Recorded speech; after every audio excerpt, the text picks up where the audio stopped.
All right, what's going on, you guys? Nick here with Nick Strength and Power. I've got a couple of interesting stories for you guys today. Let's start out with your 2021 Arnold Classic champions' latest physique updates ahead of the 2023 Arnold Classic. Nick Walker at just under 5 weeks out from the Arnold.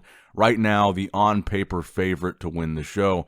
Posting, again, a very comprehensive physique update, pretty much every angle of his physique. As usual with Nick, he's very confident and very complete.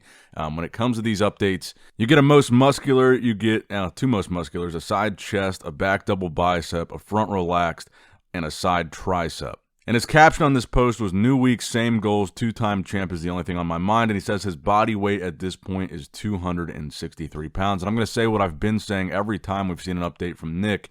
I think he looks tighter at these points in his prep compared to last year at these same points in his prep for the 2022 Mr. Olympia. I think his waist looks tighter. I think overall he looks more conditioned, a little bit more detail. You can see in some of the Olympia, when we did the side-by-side comparisons of some of the Olympia updates, he looked a lot fuller. He looked bigger, but here he looks tighter, which I think is something that is going to work in his favor here. I think he knows he's going to be facing off with Sean Clarita, who is a conditioning guy. And honestly, I'm kind of convinced that we're going to see a better version of Nick here at the Arnold than we saw at the Olympia. A lot of people were wondering, because he jumped in so late, is he going to be as good as he was at the Olympia? I think he's been prepping for this the entire time. I don't think he was ever off track. I think he always had in the back of his mind that he was doing the Arnold, and I do think he looks better and even more on track, even more tight than he looked for his Olympia prep.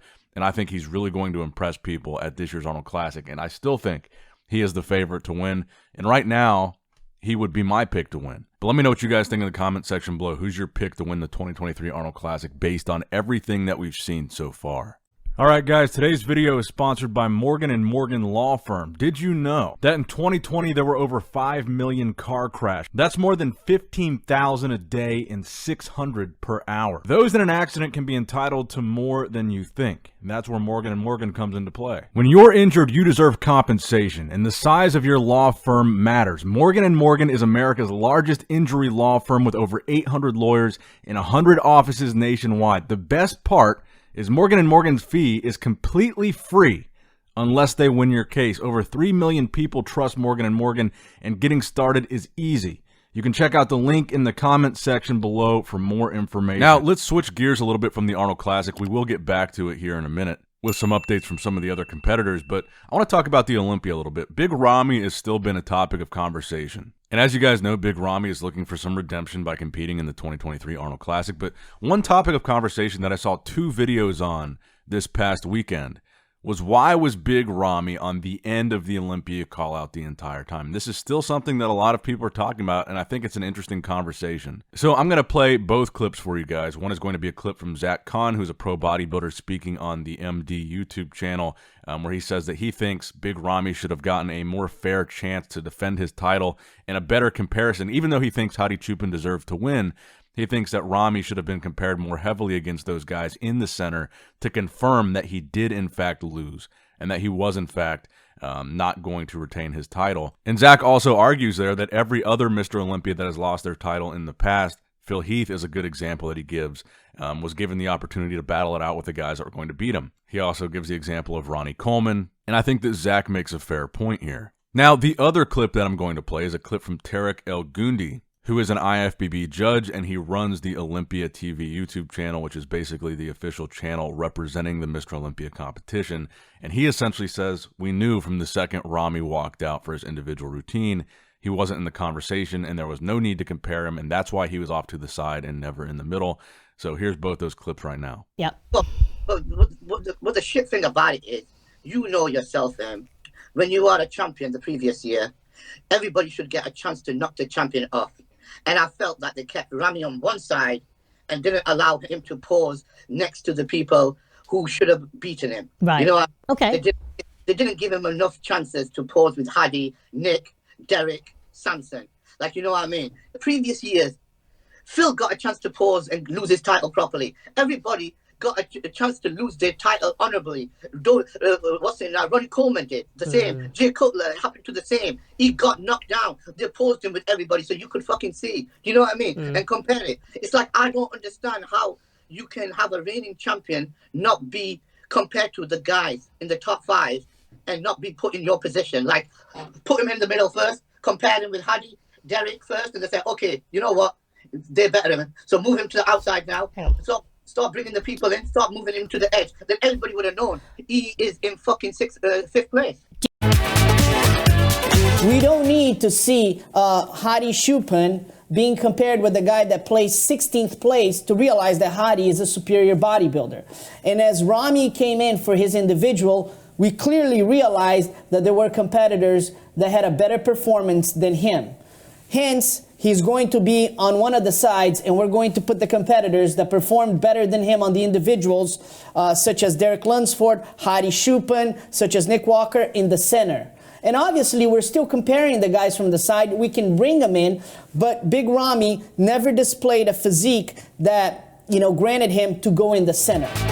So I am curious to get your guys' opinion on this in the comments below. Who do you guys agree with here? Do you agree with Tarek? Do you agree with Zach Khan? Do you think Ramy should have been given more of a chance? Not that it would have influenced the placing, because I think everybody agrees now that Ramy was off, and I think everybody agrees that Hany Rambod deserved to win. I don't think that is ever, something that's been contentious. But I kind of tend to agree with Zach more than Tarek here, because the prejudging it has a confirmation round for a reason. After you see these guys walk out on their individuals, you may have whatever opinion you may have about how they looked on their own, but the confirmation round is to make sure they looked as good or as bad as you thought they did, and especially regardless of how good or bad you think they looked at prejudging, you generally would start with the champ in the middle and compare the top guys around him, or the guys that you thought looked good after prejudging. And then if the defending champ looks bad, you continue to move him to the outside, and then if he looks bad, keep him there. But 99.9% of the time when this has happened in the past, you don't start with the champ on the outside, never move him inside, and just keep him on the outside the entire time because you think he looked bad at prejudging. I just have never seen that before.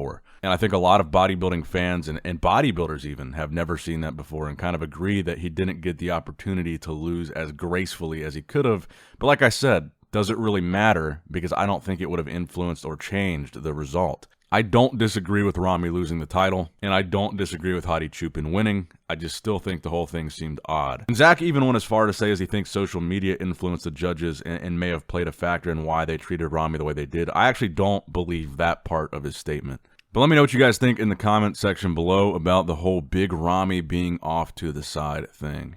Now, next up in the news, I wanted to talk about this physique update from Seth Feroce. So he's participating in his own company's transformation challenge. He's trying to get in the best shape of his life. He's trying to look really good. He's trying to lose some weight, get ripped, etc., etc. But I've seen some people even making the argument that Seth looks better than he looked the last time he stepped on stage, which was over a decade ago, back in 2012. And I do agree that Seth looks really good here. I really do think he could be competitive in the 212 category again. Now, this is the interesting thing, is Seth has said multiple times in the past he's not interested in a comeback. He'll never come back, etc., etc. But a lot of people were intrigued by the caption of this post where he says it's time to give Hany a call. Hany Rambod, of course, one of the top bodybuilding coaches and Seth's former coach. And he also says he loves it, and he's 211 pounds in this update. Now, the thing that got me even more interested in this was Seth posted an Instagram story shortly after this update saying he was glad the update got everybody fired up. And then he also said he's going to be showcasing his physique, I believe he said towards the end of April or early May. And then he says he's not as good as he once was, but he's still not bad. Which, to me, sounded a little bit like maybe he's going to be stepping on stage again. Now, the question, will it be a guest posing? Will it be an actual show? I mean, May is really when the competitions start to kick back up again. You've got the New York Pro in May. You've got the California State Pro in May. And that's when the things, that's when the competition season really comes back into full swing. And I'm still not entirely convinced that we're never going to see Seth on stage again. But again, let me know what you guys think in the comment section down below. Now, next up in the news, a physique update from Samson Dauda, also around 5 weeks out from the 2023 Arnold. A lot of people think that Samson is going to give Nick the hardest time of anybody in this lineup, even more so than Big Ramy. And I got to agree that I think Samson is one of the most impressive bodybuilders in this lineup. Great structure, a lot of size, small waist, really solid Olympia showing, top 6, almost beat Big Ramy. I think a lot of people would agree with that. In a recent interview on the Olympia TV YouTube channel, he says, as soon as I got off the Olympia stage, I was like, yeah, I'm winning the Arnold. I didn't have to wait for the list to come out. I didn't have to see who was in it. I said, yeah, I am taking the Arnold. And also, when he was asked about Nick Walker, he had this to say. He said, after seeing him up close and having that competition already happen, I'm like, okay, I know what I got to do, go back to do. I know what homework I got to do, and that's exactly what I'm doing. It's going to be an interesting battle. I think Nick and Samson have two very different physiques. They both got two very different skill sets of strong points and weak points. But one thing they both have is a ton of muscle and a really good Olympia placing. Now, on paper, I still think Nick is the favorite. Nick has already won an Arnold Classic title. Samson has not. Nick placed top 3 at the Olympia. Samson has not. However, this seems to be the year of anything can happen in professional bodybuilding. The unexpected result seems to be the result that we get. So if there were to be a massive upset, I would think it would be Samson that is the upsetter. Now, another guy that I still feel is going to be a wild card here, Patrick Moore. His name was added to this lineup. We haven't seen much in terms of recent physique updates from Patrick. We did get this post on his story where he said his face is going in, the bicep split coming out, and then he says, let's dig in. We haven't seen Patrick on stage in what feels like a very long time. He was taking this time off to put on size, and what we're waiting to find out at the Arnold Classic is how much of that size that he actually put on, quality muscle, in this extended off-season that he took, and how effective will that additional size be in a lineup that's the caliber of the Arnold Classic. Keep in mind, at one point in time, Patrick Moore was a top 10 Olympian. And that version of Patrick Moore that he brought to that Olympia is one of my favorite physiques that we've seen in recent years. I really want to be optimistic and say that we're going to see him bring something similar to that, but bigger. But I really don't know. It's been a long time since we've seen him compete, and I am very curious to see how he looks on stage. He was kind of a last-minute addition to this show. I'm certainly rooting for him as a fan. I have no idea how he's going to look. We haven't seen him in so long, and we haven't really seen any physique updates from him recently. But let me know what you guys think in the comment section down below. How do you think Patrick Moore is going to look at the Arnold Classic? And if you want to find out for sure how Patrick Moore is going to look at the Arnold Classic, make sure you buy the pay-per-view now. If you buy it early, you're saving a lot of money on it that you're not going to save if you buy it the weekend of. You know you're going to watch it anyway. Go ahead and buy the pre-sale now. Save yourself about $15 if you use the code NSP10. Right now, it's already on sale from $60 to $50. And if you use the code NSP10, you're going to save an additional $5 off that. You're going to get it for $45 with the code NSP10. If you wait till the weekend of, it's going to be $60. Like I said, you know you're going to watch it anyway. Just go ahead and buy it now. That way you're not fumbling around at the last minute, the day of, the night of, like 5 minutes before it starts, trying to make sure your credit card information gets typed in or whatever, and you don't miss anything. You've got it pre-bought, ready to go. You're ready to watch the day of, and you're saving 15 smackaroos. Anyway, that's going to wrap it up for the video, guys. I hope you did, in fact, enjoy it. Make sure you leave a like, subscribe to the channel if you have not already. As always, I love you guys. I appreciate you guys. Nick Strength and Power signing out. 3, 2.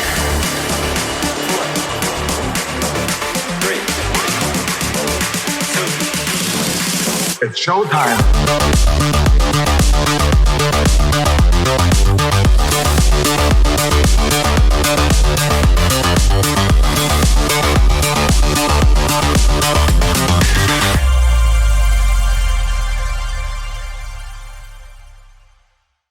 All right, guys, don't forget to click that like button and subscribe to this channel if you enjoy the content. Also, check out my Instagram at Nick Strength Power. My Facebook page, which is simply Nick Strength and Power. My secondary YouTube channel, Nick Strength and Vlogs, for vlogs and bonus content that you will not see on this channel. And consider subscribing to my third YouTube channel, Nick Strength and Pokemon, which is all things Pokemon and trading card games, completely unrelated to this channel. So if you're into that, give that one a look. And all links to merchandise and social media will be in the description box below. If you guys want a Nick Strength and Power t-shirt, that will be in the Shopify link below. Have a great day.